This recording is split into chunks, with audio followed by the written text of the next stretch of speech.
Hey, good evening, everyone. Welcome to another episode of the EV Show by Ludicrous Feed. Tonight is Wednesday, the 18th of June, 2025. Can you believe it's almost end of financial year again? Time surely does fly when you're having fun. Hope you're all doing well. Thank you to everyone who has joined us nice and early tonight. Whoops, that is the wrong button. This is the right button. There we go. And that's me. Nice to see you. I am Tom. I'll be your host tonight. And before we get started, I just want to thank our sponsors. That is mycar, Tyre Auto. Thank you also to Hankook, Driving Emotion. And thank you also to Carloop, data to empower Australia's EV revolution. And yeah, you can see the comments on the screen there. So thank you to everyone who has posted nice and early. They'll be running through the night, so you can see your comments show up on the screen in the bottom right corner. And to join us in the discussion tonight, we welcome our very own Riz Akhtar, co-host, and of Carloop as well. Hello, Riz. How are we doing? Hey Tom, going well? How's it all going? It's chilly around the place, and yeah, lots to talk about, including an incredible car that was Oh, unveiled. not just one car, Riz. That was unveiled last night, but there are several cars we need to talk about tonight. Yeah, that's it. All the entire price range spectrum, from Uh, affordable to not so affordable. We'll get to that later tonight, of course. You've had a good week yourself? yeah, pretty good. Yours, Tom? Not too bad, not too bad. Looking forward to, in fact, next week, Riz, where we catch up in Melbourne. We should talk about this. This is the Melbourne International EV Autoshow coming up at the Melbourne Convention and Exhibition Centre next week. Here's your post on LinkedIn, Riz. Uh, Lots to discuss at the show. Lots to see. There'll be, Mm, next, so not this week, next week on Friday, Saturday, and Sunday. mm. Come on down if you happen to be in Melbourne to the convention center. There'll be a lot to see. I think there are going to be quite a few brands under one roof. There's Owners Club and Australian Electric Vehicle Association involved.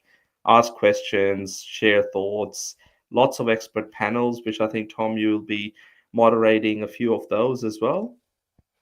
That's right. Yes, Riz, with your good self, and yes, Sam Evans from Electric Viking. We are the ambassadors of the show. So, yes, come on down, say hello to all of us. And as Riz said, lots of discussion panels, lots of audience participation. So, get your questions ready to ask the experts, not just us, but others as well in the industry.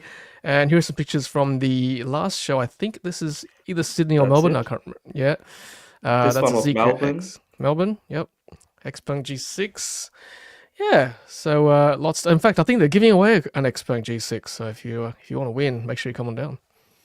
Yeah, not the plane, it's the car. So just as many of our viewers and listeners know, I have quite a lot to do with the aviation industry with Bonza.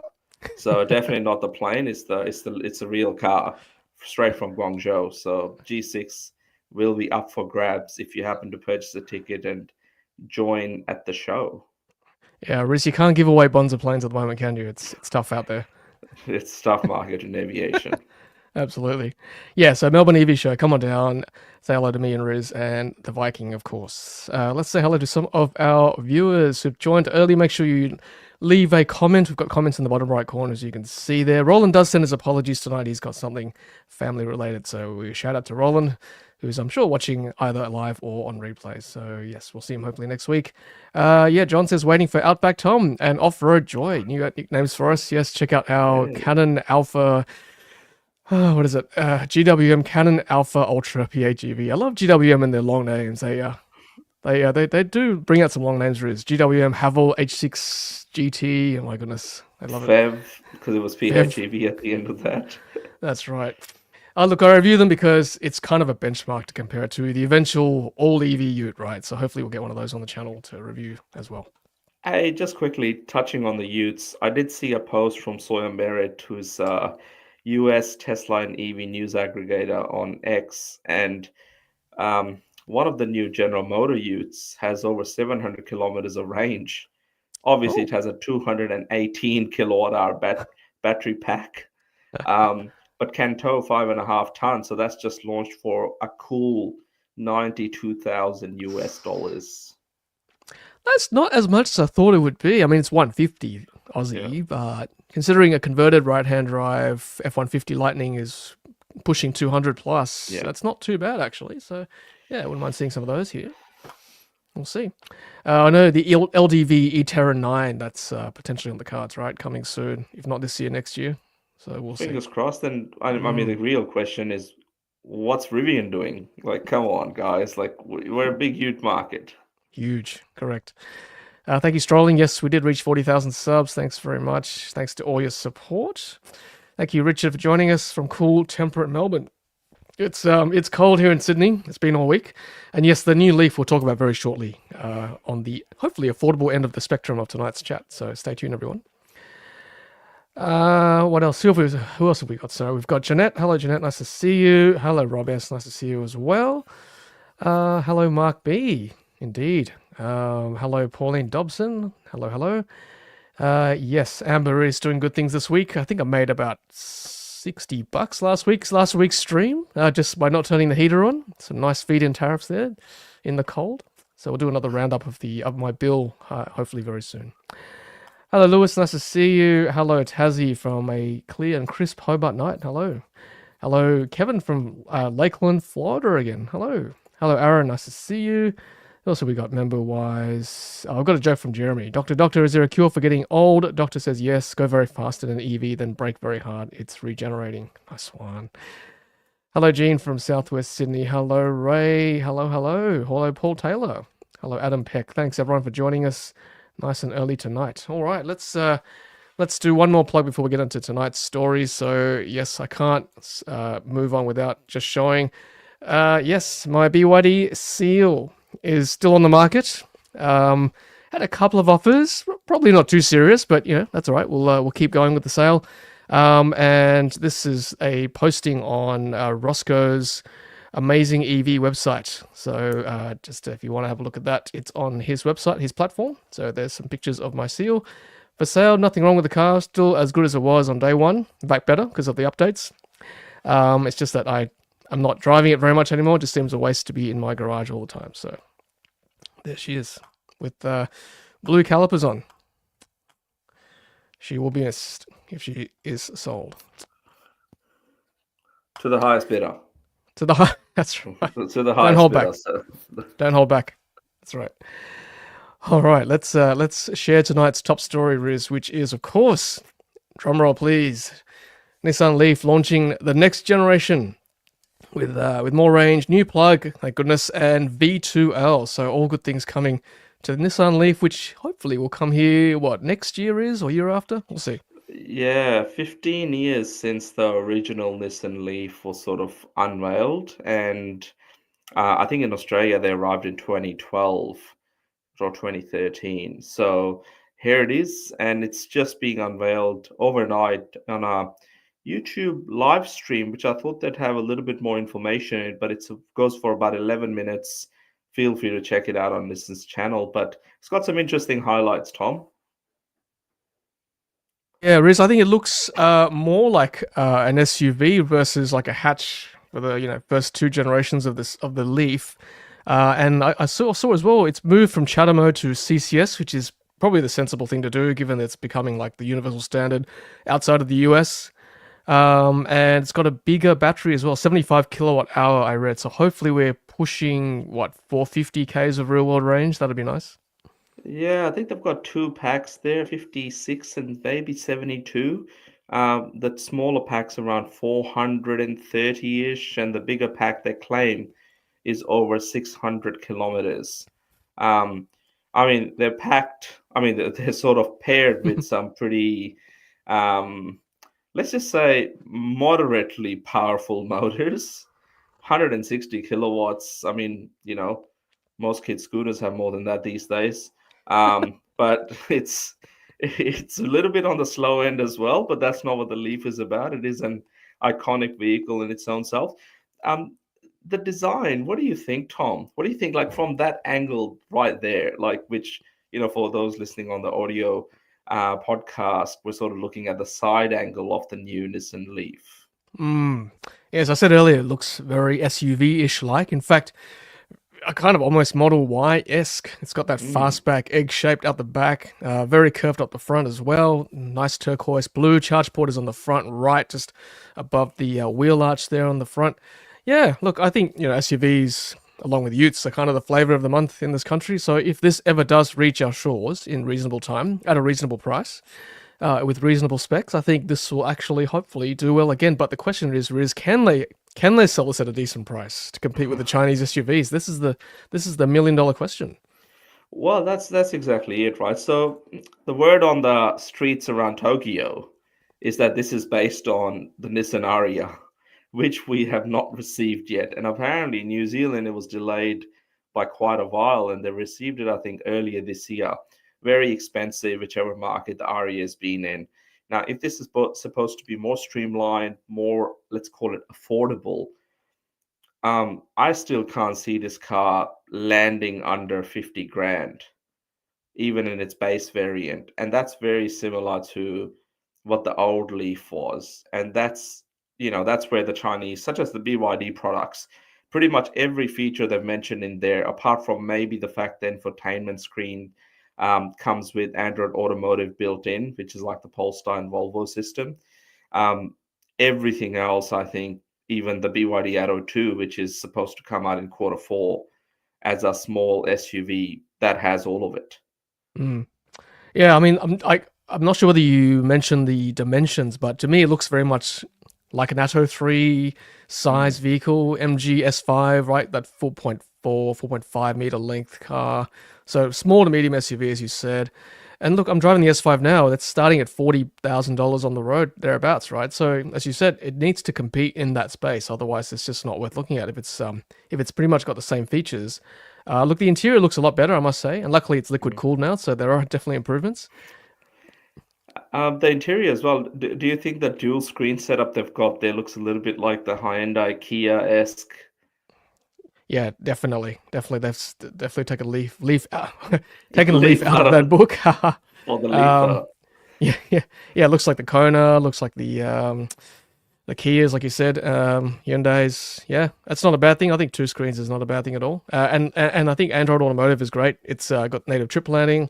You won't necessarily need to hook up your Android Auto to it. Yeah, I mean the package sounds good on paper. I guess the question is, can they deliver at a good price? And That when? is, and And when? Yeah, when? Yeah. correct. So yeah, let's get some thoughts from our audience. So I saw a comment here we go. Jeanette says nice blue. I agree. Mm. And I think here we go. Tassie Evie says, although my concern would be, will Nissan survive? Hearing troubling finances about them. What do you know about that, Riz? What's happening with Nissan? So there's been a bit of an ongoing saga over the last sort of 1 to 2 years of what is happening with Nissan. So they've in quite a lot of financial strife to the stage where they want to sell their head office in Japan, and then lease it back off whoever they sell it to. They've, thousands of job cuts on the board, plant closures, you name it. And what that usually does is obviously the people that continue to work there provides a level of uncertainty. So I think the product planning is going to be a little bit delayed on most models. And a lot of these models are based off other models, even their partnership with Renault. That's their own 15% stake in Renault at the moment. They're going to downsize that to raise more cash to get some stability. So Nissan's on a bit of a shaky ground at the moment. So this car, it's a global car for them. um, you know, they've sold over 700,000 of the first and second generation. This is technically the third generation of the Leaf. But yeah, Nissan's on pretty shaky grounds at the moment. Yeah, let's talk about that. I mean, when I first got my Model S back in 2016, it was Model S or the Leaf or the Mitsubishi iMove. They were pretty much the only three options. So, as you said, they've been around a long time. This car's been a long time coming. I guess the question is it enough to save that company and to save face for the Japanese to get into the EV, electrification space? That is the question. Well, that's it. And if you look at some of the reviews or early impressions that have dropped today on YouTube and other channels out of the UK and other markets, a lot of them are saying, "Is this the best-selling car in the world?" I think Uh, that's clickbaity at the very best. But look, I think there's a lot riding on this car and a lot riding on some of their existing products as well. mm, And them being in financial strife just means the products are not going to be very fresh. Like this car is going to come next year if we're lucky. And then by the time it comes out, we're probably going to have another 20, 30 new models out of China, all priced at different price points. And yeah, it's going to be pretty hard for them to stand out. Yeah, here's a good comment from It's Only Dale. Wouldn't surprise if Nissan is China owned by the time this comes down. That would be incredible. I'm not sure whether it's owned. There might be a collaboration, like we saw in the Shanghai Auto Show. A lot of the Toyotas are now made in China, right? The BYD BZ3, it's got a blade battery, so a collab might actually help the pricing, as we've seen with the Kia EV5. Pricing's come right down. Cooper Tavascan also made in China as well, even though it's a Spanish brand. So I mean, that's not a bad thing. That might actually help. So we'll see. I saw another comment here. Where is it? Yeah, Tassie EV saying just watched Electrifying's review. Also has flappy paddle regen like Oh, Hyundai Kia. Interesting. So I don't know. I can't really see it in this shot, but yeah, obviously we'll have to test drive this vehicle, Riz, once, if and when it does come. exactly. Just one last thing. I thought the rear end of this car, which I think is if you scroll a little bit further down, you Oh, yeah. might see the rear. Yeah, so now this here reminded me a little bit of the original Ioniq, the Yes, sedan SUV look-alike thing. And the front sort of, as you said, bit Model Y, bit ID5, Volkswagen, that sort of a look. Um, so it appears you're a right. little bit like, yeah. Especially that shot. Yeah, that's a good call. So interior, exterior, lots of inspiration from various different things. Let's hope they can make it. I think the key challenge they have is the Chinese manufacturers announce a car today and they're delivering to customers next week. So that's How the do you compete pace. with that? You How do you you compete can't. with that? It's, Seriously. now, a good example of this, and we'll probably touch on it in the next couple of episodes. Xiaomi, we've heard they're making some cars. They've got an SUV they're about to bring out. Originally, it was July launch. They made an announcement a couple of weeks ago, and apparently they're pushing it forward, or sorry, bringing it forward to end of June. And apparently, there's thousands of cars already produced, ready to be delivered to customers in July. Now, that you can't compete with that level of Ah. production, efficiency, speed. Customers want to see it, they want to be excited about it. And I think the longer they delay, the harder it's going to be because those customers would have already purchased something. Yeah, I mean that we know China time, but that's like even beyond China time. That's like China super time. Like that's crazy. Like no one does manufacturing like the Chinese, right? You can argue about the quality, but they bring stuff out quickly. It's hard to argue with that. So yeah, it's very hard to keep up as a commentator. I think, as Riz knows, it's a new thing to review all the time. And the pricing they do well, obviously, like as Aaron says, overpricing seems to be a Japanese and Korean thing. Yeah, I mean they're suffering from the European kind of thinking in that they're just leveraging on their legacy, and they're saying, all right, customers will choose us because we've been in the country longer than the Chinese, and we'll ride that wave until if and when the Chinese are accepted in the long term, which I guess I don't know whether they will be, but yeah, the Koreans and Japanese are certainly taking advantage of it. I think BYD has been a bit of a punching bag since they sort of arrived in Australia, but they're becoming a bit of a household name now. And with that comes a lot of cred. So people are starting to hear more, they're starting to see more of them.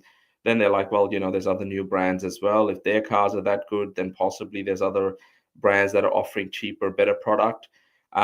We've sort of seen that with some of the new ones. So, we've had the Geely EX5 in recent times. We've had Xpeng as well. I think the Zeekr X is not doing too bad either.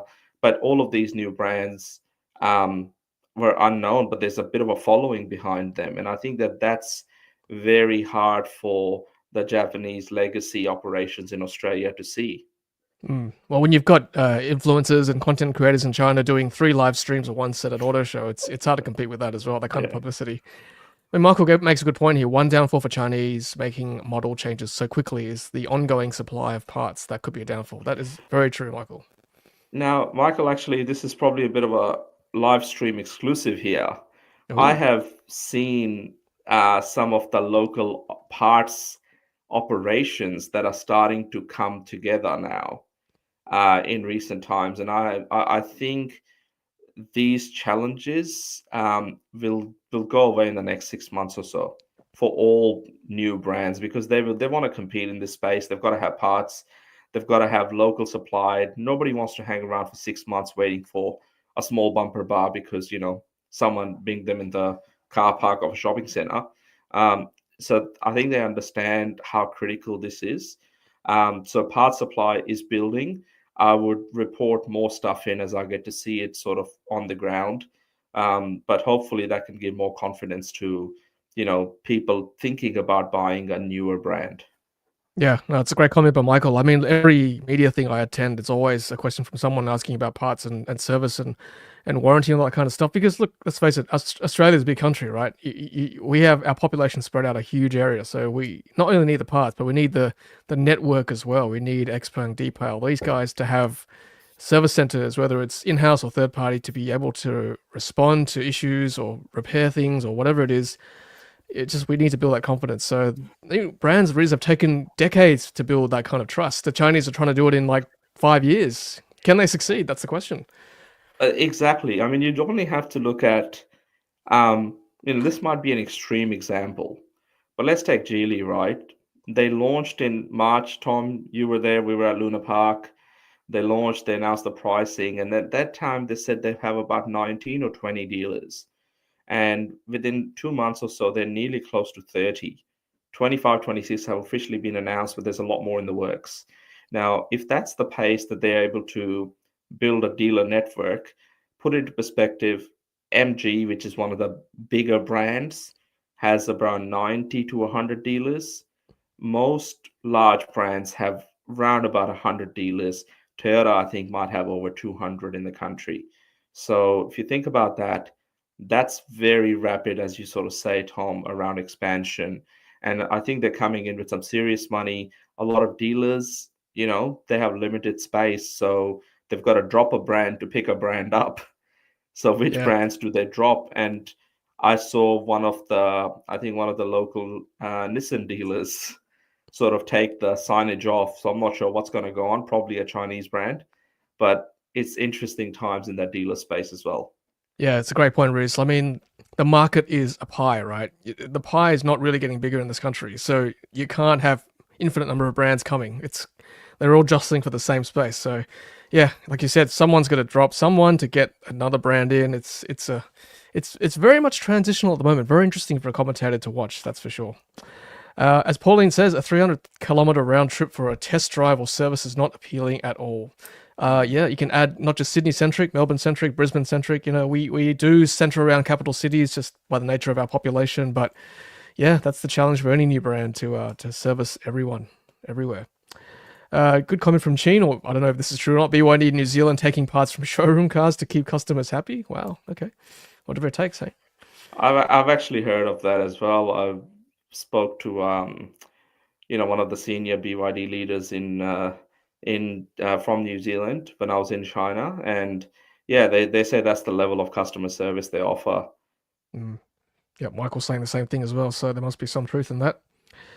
Yeah, Jay, we agree. Most buyers now will be new to the EV game, and the after-sales support that will be crucial to a new EV brand success. Yes, not everyone's going to be an early adopter like us. We'll probably be less forgiving, so be pretty cutthroat, definitely. Billy Lid, well, yes, Tesla zero dealers, but it's a different model, right? It's an agency model, so they've got showrooms popping up all over the country now, which is good. That's the kind of reach they need to achieve. Yep.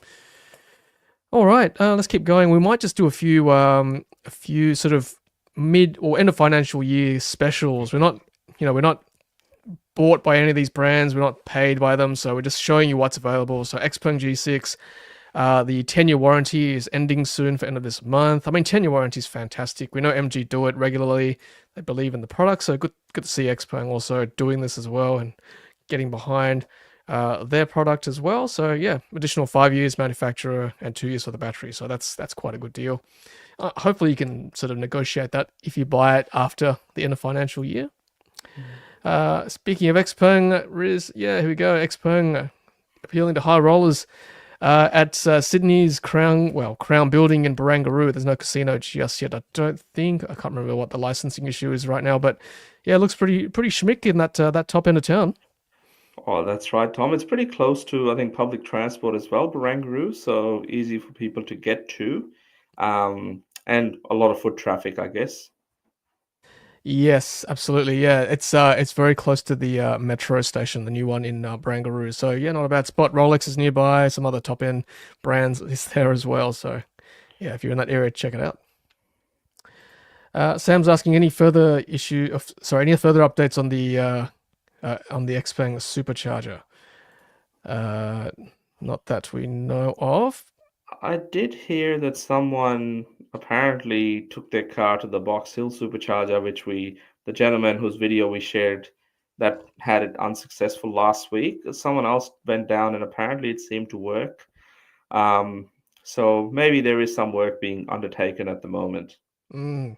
Yeah, Roland was great last week, just updating us with what happened. Looks like the Alexandria charger in Sydney is pretty much the only one that works for Xpeng at the moment. So, yeah, if you want to get some happiness, go and charge there. But I think everywhere else is a bit of a struggle at the moment. Are we still frozen? Let us know. It looks like we might have been frozen potentially for a bit. Oh. Sorry about that. We are on dial-up at the moment, so apologies. This is Australia. Hello, Gaffer. Nice to see you. And hello, Grandpa, as well. Some of our regular viewers, too.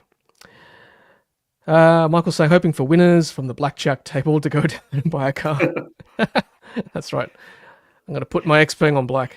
Yeah. Well, I mean, this might be a bit cheeky, but you know what those high rollers would want to buy if, Which one? well, maybe it's not in this particular showroom, but if there was Zeekr 009 Grand Oh, Edition, oh yes.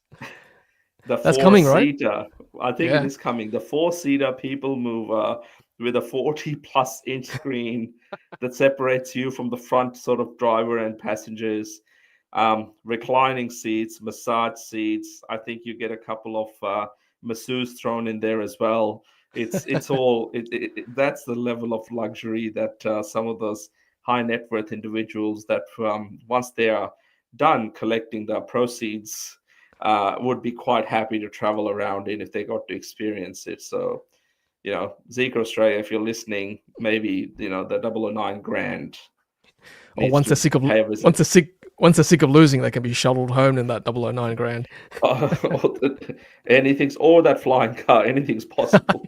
That's right.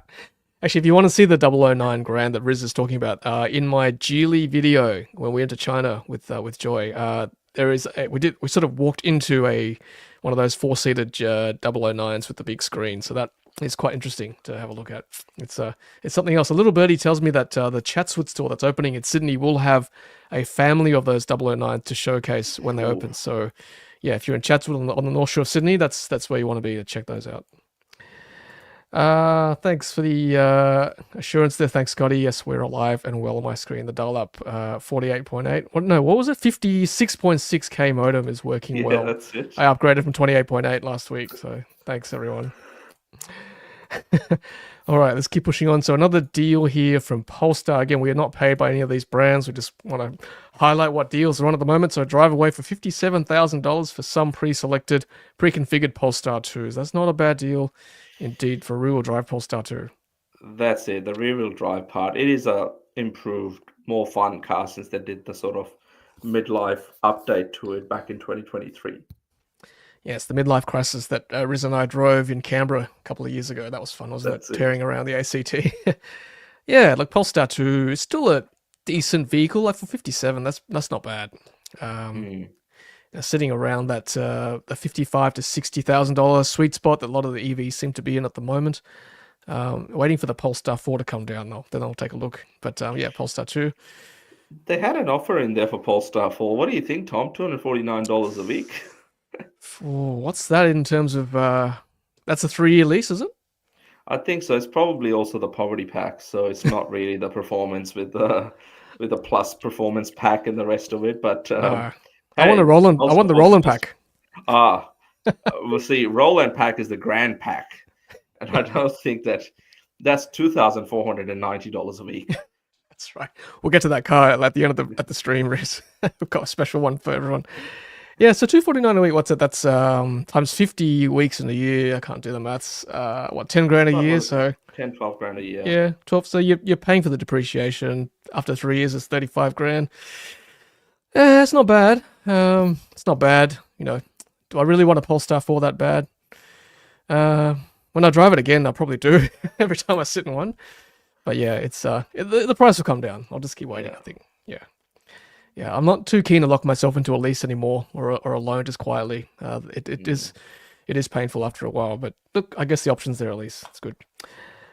Question for us, Ludicrous Feed. What is your thoughts on price war? Asks Ray, and who may survive, and what about impact on buyers? That's a great question. I think, well, Riz, I think the ones at the moment in the country, MG, no, BYD, Xpeng, Deepal.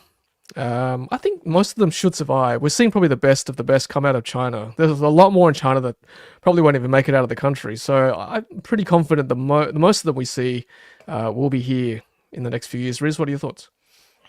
Yeah, pretty much. I think some of the big ones that are there, I think BYD in particular has just got so many products at so many price points. They're one of the only profitable ones as well in China. So I think they're definitely here to stay, and I think they can push the market to where they want it to go, which is sort of what they're in some ways is what's being done in China with some of the price cuts that we've covered on the show in the last couple of months. So yeah, it would be quite interesting to see. I think the big losers are going to be legacy automakers out of all of this. Yes, well, I guess we'll see what happens, right? We talked about Nissan earlier, so we'll have to keep an eye on this space. I mean, we've had some leave the country, like I think it was a Citroen that left the country Yeah, by Inchcape. Was it Inchcape? Opel came and Yep, went. Yep, yep, so Citroen is yep. gone. Uh, don't want to preempt anything, but I don't know how long Caddy will last here again. But there's a few things that like not everyone can survive. It's a pretty competitive market as it is, Mm. and if you can't compete on price, someone rang me earlier in the week and they were like, "Hey, can you help me out with a car?" And I said, "Yeah, what are you buying?" And they're like, "Hey, it's a Nissan Qashqai." And my jaw dropped when they said the price that they were being sort of asked by the dealer. $54,000 for a Qashqai, which is like a small No. ICE SUV. I was like, I don't know what you're buying. Like, the EVs aren't even on their radars. Like What? compared to, yeah, it was ridiculous. I'm thinking a bargain of the century right here. It, Spare change Ca- by my car? Come on. exactly. Qashqai, that is a cash cow. This is what you Correct. need. Correct. This will make you happy. Yeah. 50 something? No, come on. It's under 50 grand. Yeah, that's a long range battery, looked after, only driven to church on Sundays. That's Blue very slowly. calipers. Blue calipers, I mean, that's the way they come out of factory and they go Yeah, red over a period of time, so barely that's right. used. No, we shouldn't false advertise. They don't change to red when you go fast. Yeah, you that's might right. you might see red if you buy the cash guy. So yeah. Anyway, quick plug. Thanks, Riz. Good segue. And yeah, also thank you to our sponsors as well. Might as well do that while we're here. mycar, Tyre Auto. Thank you to Han Cook at Driving Emotion. Also, thank you to Riz from Carloop Data to empower Australia's EV revolution. I love it, love it, love the segue. Yeah. No, I'm not selling to buy a cash car, Sam. I can definitely tell you that for a fact. And thank you, Riz. Great setup. I agree, ads. That's right.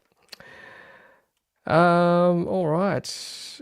Are there any EFE sales on EVs? Yes, well, we were sort of talking about Polestar and Xpeng. We'll do one more. Again, not paid by Geely to say this, but Geely is doing a finance offer for their EX5, which is a good car, of course, and $2,000 worth of, what is it, gift card or 5 years complimentary scheduled servicing. It's pretty good. And a trade-in bonus of $2,000, Type 2 charging cable complimentary, and 5 years scheduled servicing. It's not bad. Just on a bit of a more of a call it a saving, I guess. It's not an end of financial year sale, but I I think the Zeekr X at the moment, if we think about what's there, so this car, Geely EX5, is sort of mid 40,000s, something like that for sort of the top spec variant that they have. The Zeekr X starts at about 49 grand at the moment after it's had the $6,000 or $7,000 price cut in April. Now, it's 10 odd $1,000 cheaper than an EX5. It's generally got, and we've driven it. It drives pretty well for fairly dynamic car. 200 kilowatts at the rear wheels, 0 to 100 in 5.6 seconds. If you just think about the performance and the numbers and the 66 kilowatt hour battery pack that it has, 49 grand. That's what we got to play with now in terms of what's available on the market. 2 years ago, a car like that would be close to 70. 65, 70 grand. Well, that's when the EX30 came out. It was 60 plus $1,000. That's how quickly the market's shifting.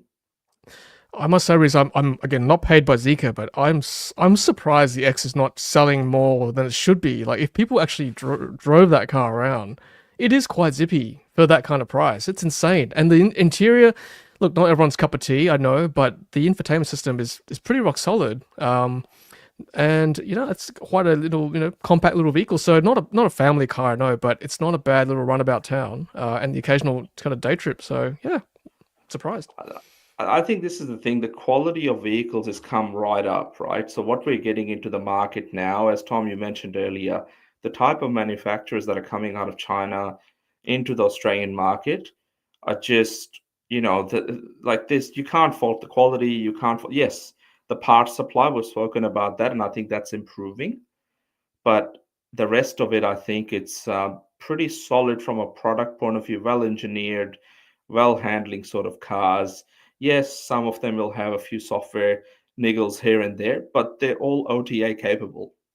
Yeah, as Pauline said, lots of software issues. Look, again, nothing that can't be fixed. I mean, when my Seal first came to market, it was the ADAS was terrible, but that was fixed with software. So it is possible, if enough owners give feedback to Geely and Zeekr, these things can be fixed.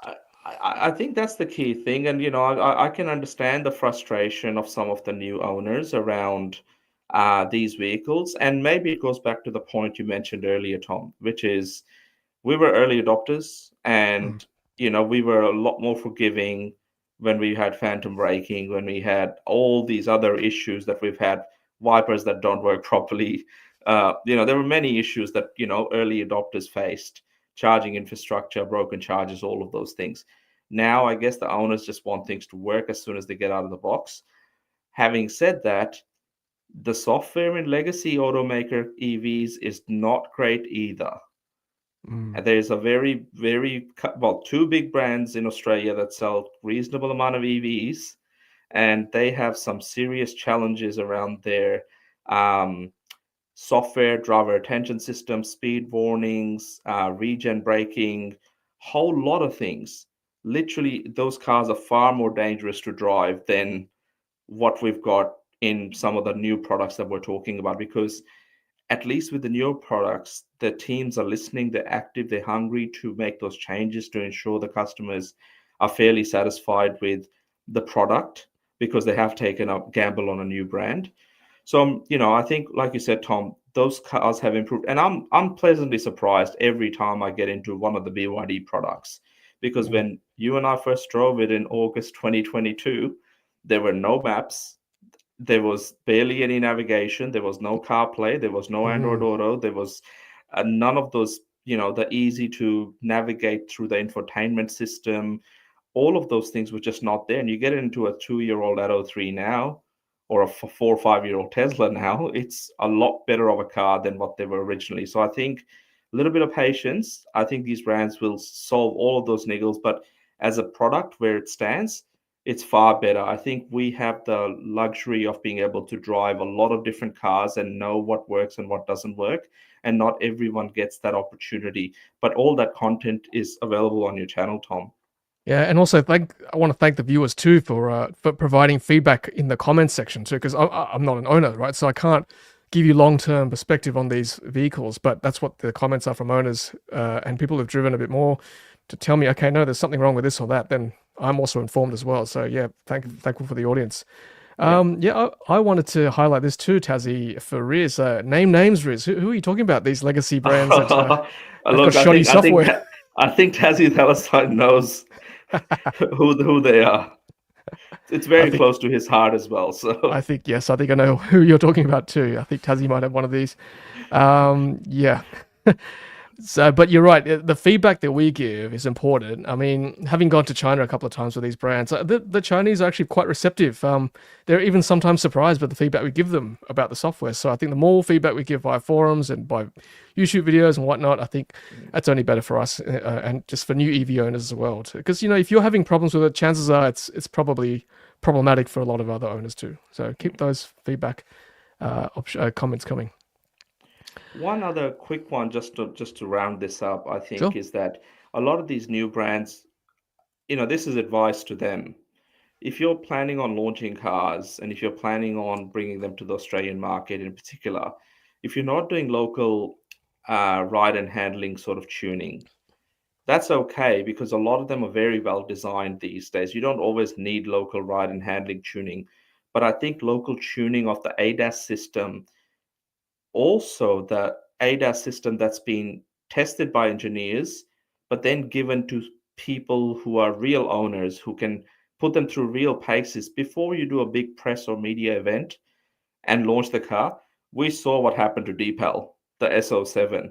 You Man, know, I cannot believe that car made it to market with that ADAS. I just cannot.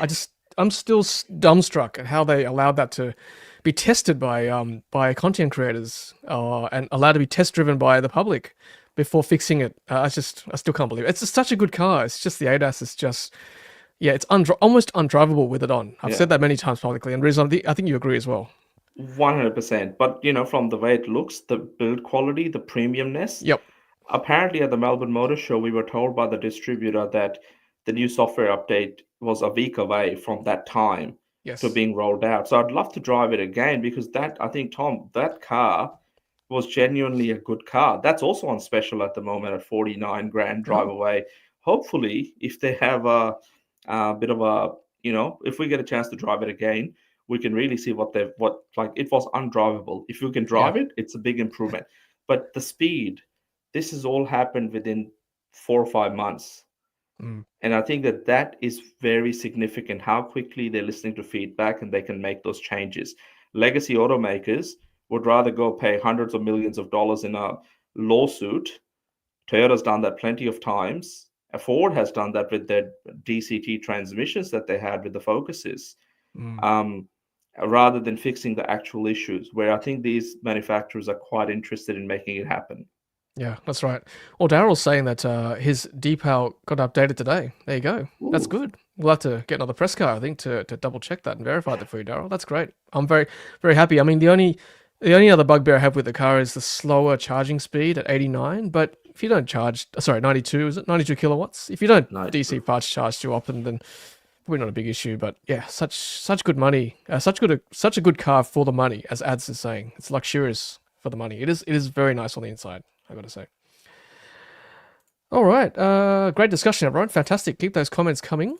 Let's move on to charging, so to speak, since we're on this topic. So we had a discussion last week, I think, about who is leading the pack in terms of DC fast charging in this country for CPOs. I think Riz, there's about 1,300 charging bays or sites in Yep. Australia at the moment. Is it sites or bays? 1300, 1300 sites. Yep. From memory, it's over 3,500 bays now. So we'll bring the latest sort of data in the coming months on that as we sort of surpass that milestone. But Mm. specifically looking at the Tesla Superchargers, 121 sites and 730 plus bays. That's right, and it is definitely quality, not always quantity with Tesla. So when you rock up to a Tesla supercharger, it's probably going to work. It might cost a bit more, but honestly, on a road trip, we're talking dollars versus, you know, I'd rather be out of there quicker to pay just a touch more, just quietly between all of us. And I just I guess a bit of sort of a comment around pricing as well that I've been in a non-Tesla charging at a Tesla supercharger and at the speed that that charger is providing, and if the car can take it, it's actually a lot cheaper than some of the prices. Well, Ampol has recently increased prices I think quite a bit again. Hmm. So they're over 70 cents a kilowatt hour now. And if you take a non-Tesla to charge at a Tesla supercharger, it's hovering around 70 to 75 cents a kilowatt hour. But some sites are a lot cheaper as well. So these sites are coming up. And I think in the last week we had one site at Cooma that opened up, which has 10 bays.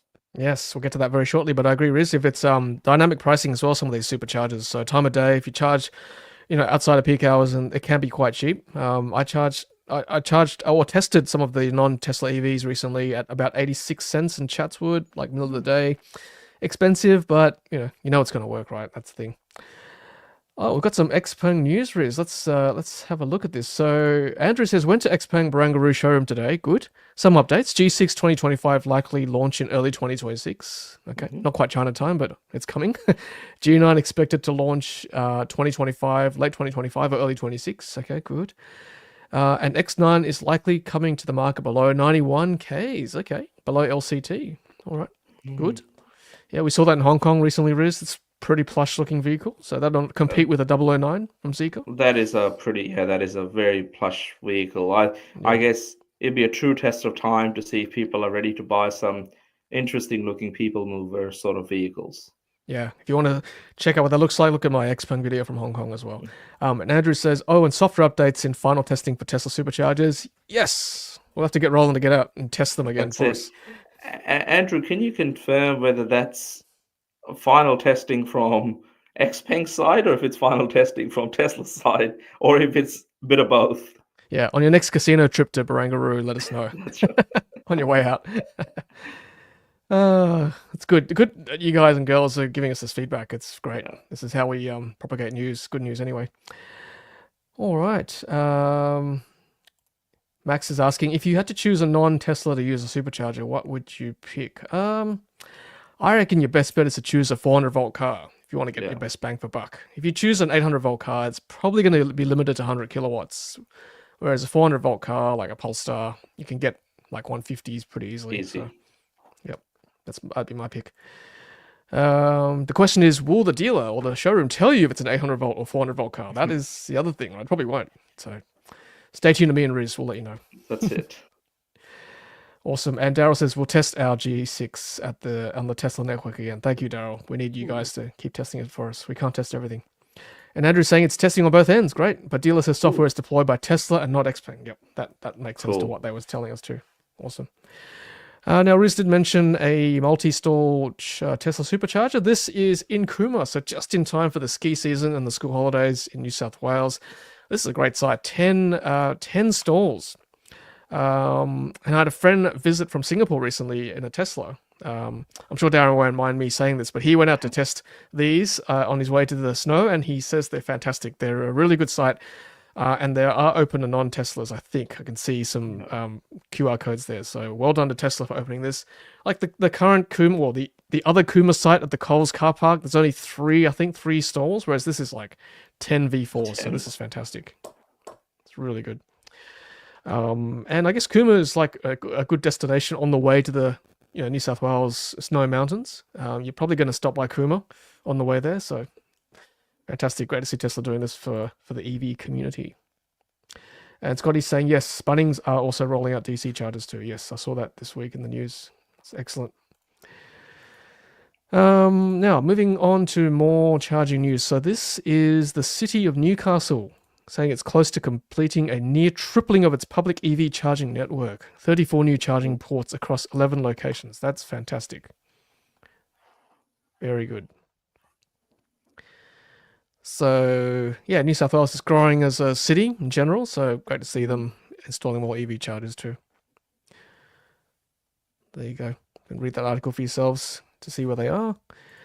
And Riz, we're seeing more of these too. Woolies, we talk about Bunnings putting in DC chargers. Woolies are doing the same, putting in Autel chargers as well.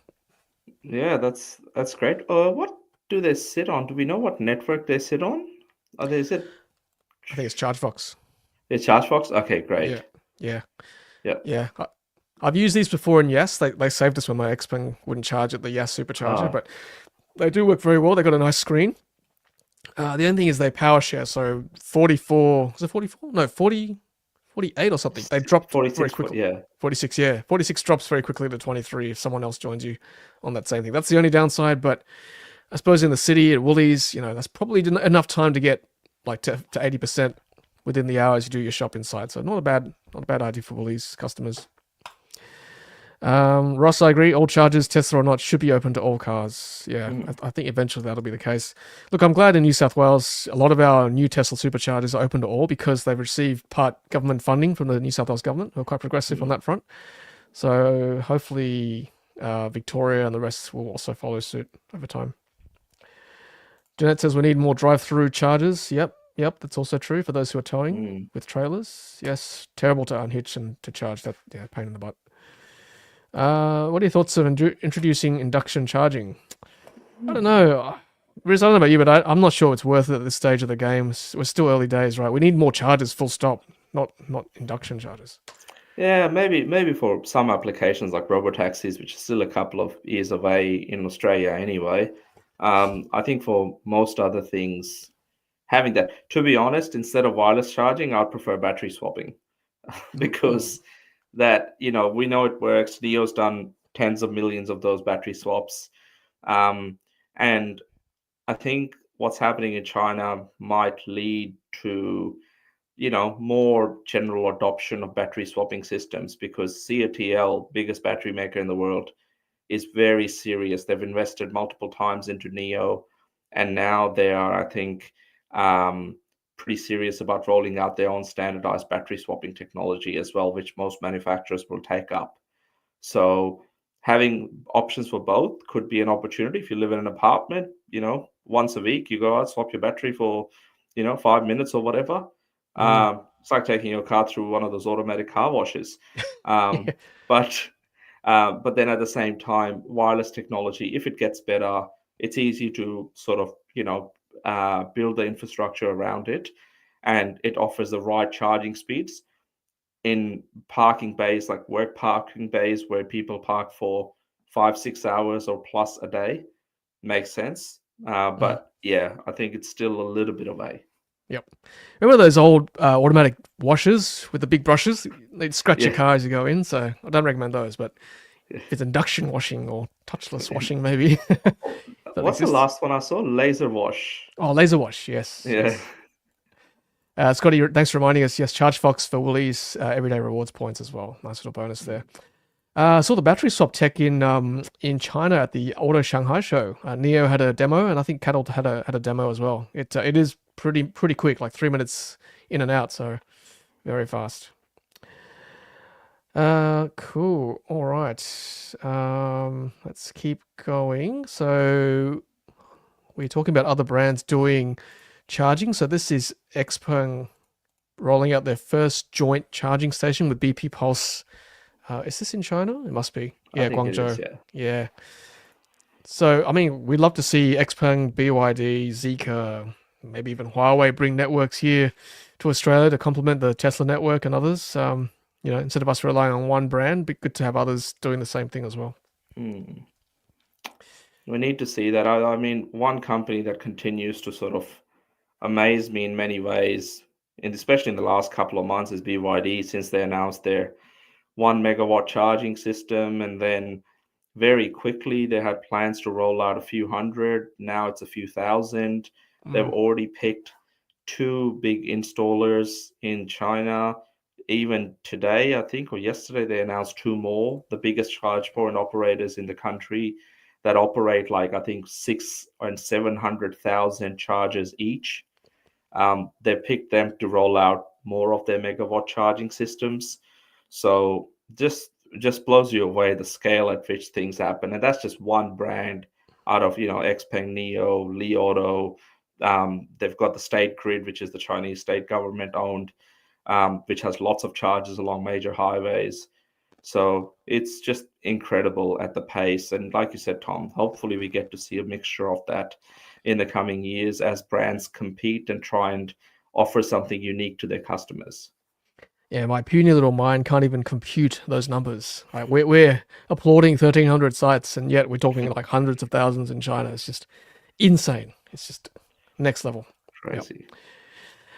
Now we won't dwell too much on a PHEV, but we've got the Sealion 6, which is a PHEV. Sealion 7 is a full EV. And now we've got the Sealion 8, which is a PHEV as well. 7-seater confirmed for Australia. Here it is. Looks like a 6, I guess, just a bit bigger. So this, I think, is based on the BYD Tang, which is also the EV version that can charge at 1000 kilowatts. Oh, I And see. so this here, I think, is the plug-in hybrid version that we're getting as the first sort of, dip your feet in the water sort of thing that BYD is doing with early next year with this car. But, for EV enthusiasts and others that want the EV version, we just have to let them know. And I think that there will be demand, but it is very luxurious, this car on the inside. Yeah, the Chinese love this rusty red interior. We don't get that too much here in Australia, but it fits when you're in China. It's like, oh, this is quite nice. I'm not sure how well it'll work here, but yeah. If an 8's a PHEV, then hopefully the 9, Sealine 9 is the full EV Yeah. based on the Tang. So just that's a naming convention, yeah. I actually saw a sea lion when I was on holiday in Korea last year in one of the aquariums, so now I know what a sea lion looks like. It kind of looks like a seal, actually, to be honest.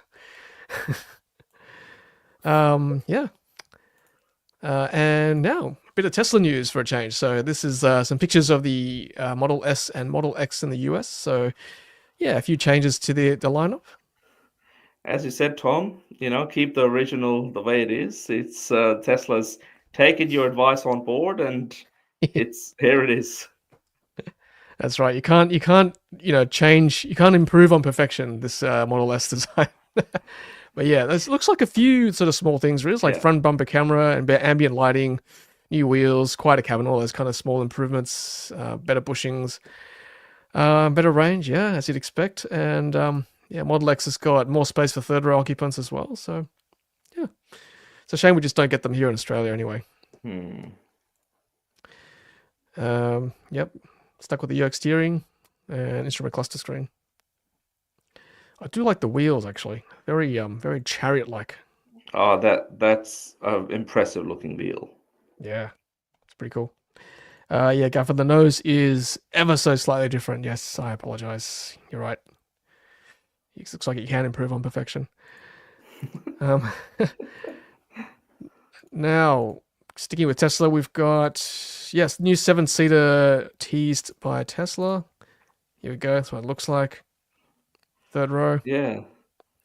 The plan on adding, third row in. It was offered in the US in the last model, but yeah, there might be more coming. There's also apparently a 6-seat configuration picked up on the Tesla's code for the upcoming sort of software update. So yeah, interesting to see what they do with this car, but will it be available in Australia? Because this last 7-seater was not.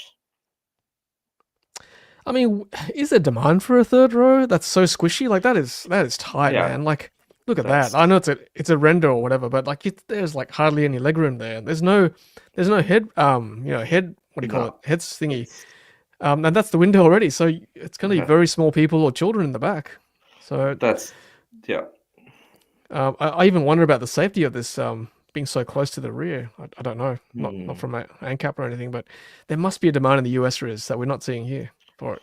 Yeah, I don't know. Maybe, I mean, 7, 8-seater vehicles are pretty common in the US, especially the minivans, as Yeah. they call them. So yeah, I guess maybe there is. There was also some rumors a couple of months ago of a extended wheelbase version of the Y.